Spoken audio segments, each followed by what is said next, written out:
Hi, here's Peter again. Welcome to day 2 of our 5 days course. Yesterday you've learned how important it is to centralize our information so we can actually work with it and our brain can work with it. Today we're gonna have another look of 2 totally different kinds of learning. One is called so-called cognitive learning, and the other one is what we usually call just learning by heart. There's nothing to understand. So these 2 kinds of learnings are totally separate from each other, and the curiosity is that learning a language, we actually need this stupid just learning by heart kind of learning. When you learn a language, there's at first, when you have to learn grammar rules and stuff, there's nothing to understand when you start with it. So this is what we're gonna make clear today in day 2, and for the next 3 days of the course we try to crack up this stupid just learning by heart and deal with it in a way so we can manage these learning tasks in future really easily and make it much easier to learn such stupid information we actually cannot understand. Alright. So I hope you get my point in the following 10 minutes or so.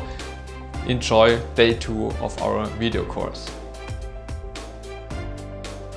Hey, welcome to the second day of our video course. This is Pete again. And yesterday I already announced that today we're gonna talk about the 2 totally different kinds of learning. Let's start with the first one. Psychologists call the first kind of learning cognitive learning or understandable learning. What does that mean? Well, let's have a look at the way our memory is actually organized. As you can see, we don't have a serial memory like a hard disk or your USB stick or this kind of stuff, right? We have a so-called associative memory, which means that all our knowledge is organized like a network in all those little knots of knowledge which are connected to other knots. So we can call this a network of knowledge or a web of knowledge. So now let's have a look at one knot. Let's say you want to learn something new. Let's have a look at this one. This is the German Reichstag building where our parliament is today. And as you can see, this building has a glass dome, right? And so we could ask, why does the Reichstag have a glass dome? The old dome was destroyed and the new architect decided to build a glass dome. So the question is, why did he do that? Well, this is something we can learn very easily as soon as we understand that it has something to do with democracy. But as you can see, we do not have a direct connection between the 2 of them. So we have to take a look at the other knots to understand what the connection could be here. So let's have a look. As you see, all the other little knots, what's connected to democracy? Sorry, it's democracy in English, right? So now I left this one blank to make clear what's happening right now. There's another very important term connected to democracy, which is called Transparenz, so transparency. And the word Folie, like foil in English, and the word glass. Of course, glass is transparent too. So, and now you understand, of course, the glass dome is also transparent, and now we can get the direct connection between the glass dome and democracy. And now we understand why the Germans chose a glass dome for their Reichstag. It's to show the entire world, to show everybody that after our very dark age during World War II, now we are an open democratic country and everybody can look inside our parliament and can see what's going on. That's the meaning behind this glass dome. And now we can also have a connection between transparency and many opinions, because in a transparent democratic system, of course, we can have many different opinions. So I think you got the idea, and let's have a look at the second kind of learning, which we call, or which cognitive psychologists call nicht verstehendes Lernen, which means non-cognitive learning, or reines Auswendiglernen, which is rote repetition. That means, for example, if you have to learn the combination der Tisch, der is the article word, so it expresses the main gender of Tisch, which means table. So in English it would just be the table, but in German, as you know, we have 3 different genders for the nouns, and Tisch uses the male gender, so the male article word, which is der. And the way you are usually learning this is what we call rote repetition. You just repeat der Tisch, der Tisch, der Tisch all the time until you establish this connection between the two. And this can be very hard to do because you have no reason, you cannot understand why it is this way. So you have to build this little path in your brain until it sticks there and you can remember it. And for most of us, this is a very hard thing to do, and that's why a lot of people keep forgetting these things. And many German learners, they just can't deal with German articles. They just keep mixing them up because it's so hard to learn. So let's have a look at the second example. Let's say you have to learn vocab words, right? You have the word in your mother language, which is represented by this symbol. There's Vokabel Muttersprache, which is mother language, and here we got the Vokabel, the word, the vocab word in the foreign language, Fremdsprache.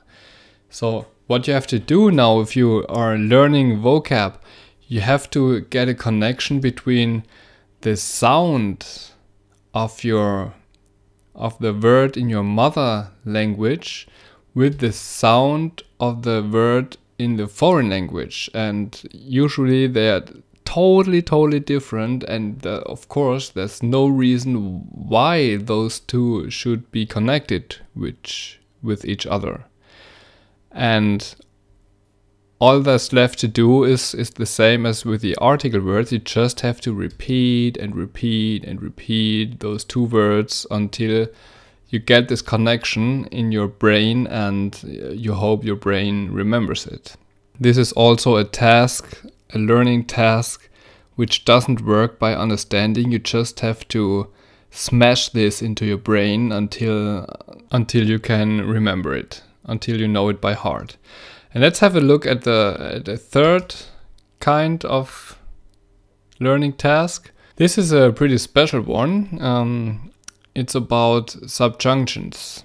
In German they're called Subjunktionen or Nebensatzkonjunktionen. Like subordinate clause is called Nebensatz. And here they are, the important ones. And as you can see, it was a very hard time to get the connection here. So I read them for you. They're called weil, which is because, als, which is kind of as, indirect questions. It's called W-Fragen, which are all questioning pronouns starting with a W, like wer, wo, wie, was, wann, weshalb, wieso, and so on. And here we have ob, which is if, obwohl, which is although, das with 2 S's here, which is that in English, damit, which is kind of in order that, and wenn is like if again, or when. Yeah. So as you can see, all those words you have to learn. At first you have to learn that they are subjunctions. So you have to get this connection.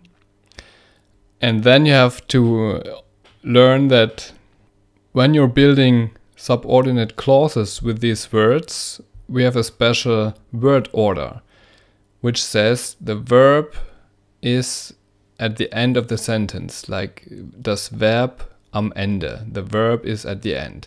And so you have to establish this connection too. And you see, it's a very, very hard time. And of course, a lot of people mix this up and they just can't remember it. And this kind of learning, with the fact that there's no point to understand these facts, which you just have to learn by heart, this is what I call a huge mistake or a huge error of the so-called modern German didactics, right? It's in German, der große Irrtum der modernen Deutschdidaktik. Because they always say and think students have to understand everything, yeah? It's called, man denkt, die Schüler müssen alles verstehen können. And they give you tasks to make you find out yourself, and they think if you find out yourself, then you can learn it. But that's not true, because the very first single pieces of information we just have to learn by heart. There's no way to understand this. So that's why nobody takes an effort to tell you how to learn all those abstract rules which you cannot understand. Most teachers don't give you any help by this. All they say is you just have to learn that by heart. So I read it in German for you.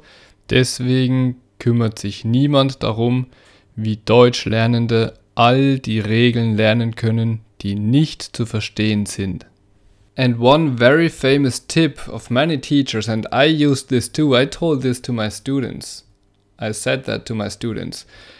I said, das musst du eben auswendig lernen, which is you just have to learn this by heart. And this was everything I could tell them. And of course, it was a little embarrassing, but at that time I didn't know what else to say. So let's have a look again. First of all, when you learn a new language, when you learn German, first of all, zuerst müssen grundsätzliche Elemente im Gedächtnis abrufbar sein, also Vokabeln und grundlegende Grammatikregeln. First of all, before you can start using and understanding the language, you need some very elementary pieces of information which you must be able to recall out of your memory, such as vocab words or the very basic grammar rules. And this you can only achieve by what we call learning by heart. There's no way to understand this. And then, only then, you can act, you can practice this language and train it. So, dann erst können Sie handeln, which is practice und trainieren, so to train. And then, only then, you can understand what's going on.